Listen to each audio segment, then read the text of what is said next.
শুনতেই হবে। দেখুন, সৃষ্টির সাথে সাথে আমরা জানি সাপ একটা কিন্তু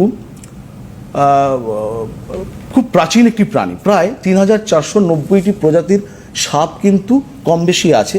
বিশেষ করে আফ্রিকার গহন গভীর অরণ্যে তো বিশেষ মানে 1 ইঞ্চি থেকে প্রায় 20-25 মিটার পর্যন্ত কিন্তু সাপ পাওয়া যায়।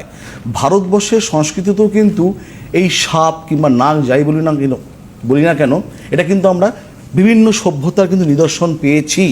আমরা জানি এই যোগশাস্ত্রে সাপকে আমাদের যে মানবদেহের কুলকুণ্ডলিনী, এই কুলকুণ্ডলিনীর যে শক্তি, সে শক্তি প্রকাশকে কিন্তু সাপের সাথে তুলনা করা হয়।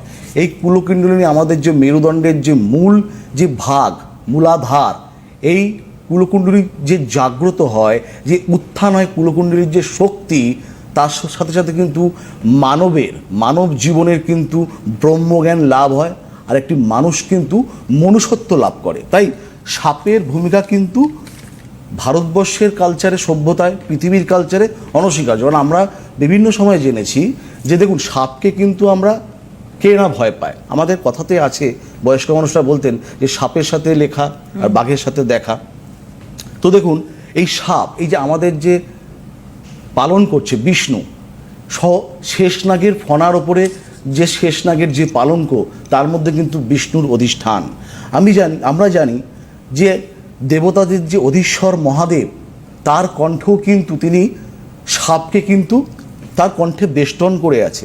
আমরা জানি ভগবান শ্রীকৃষ্ণের যখন জন্ম হয়, তখন কিন্তু ওই যমুনা নদী যখন পেরিয়ে যখন সে গোকুলের দিকে যাচ্ছে, তখন কিন্তু শেষনাগের ছায়াই কিন্তু সেই শ্রীকৃষ্ণ কিন্তু ছিল। এবং আমরা এও জানি যে দেখুন, পৃথিবীতে কিংবা ভারতবর্ষে যেখানেই আমরা মূল্যবান ধনসম্পদ পাই না কেন, সেখানে কিন্তু সাপের উপস্থিতি কিন্তু অনিবার্য। তাই পৌরাণিক কাহিনী, ভারতীয় সভ্যতার সাথে সাপকে কিন্তু কখনোই কিন্তু আমরা পৃথক করে কিন্তু ভাবতে পারি না। আমরা জানি রাহু, এই যে রাহুর জন্ম কিন্তু ভরণী নক্ষত্রে। ভরণী নক্ষত্রের দেবতা হলেন কাল, এবং কেতুর জন্ম নক্ষত্র হলো অশ্লেষা, তার দেবতা হলো সর্প। অর্থাৎ জ্যোতিষশাস্ত্রে সাপের মুখকে রাহুর সাথে এবং সাপের লেজকে কেতুর সাথে তুলনা করা হয়েছে, যার জন্য দেখবেন মাথা এবং লেজ পুরোটাই তো বিপরীত। তার জন্য রাহু কেতুর ব্যবধান কিন্তু সর্বদাই 180 ডিগ্রি। অর্থাৎ জন্মছকে রাহু যেখানে থাকবে, তার ঠিক উল্টো দিকে, মানে লেজের মতন, সেই লেজেই কিন্তু সেই কেতুর অবস্থান কিন্তু থাকবে। এবার আসবো এই যে কালসর্প দোষ নিয়ে।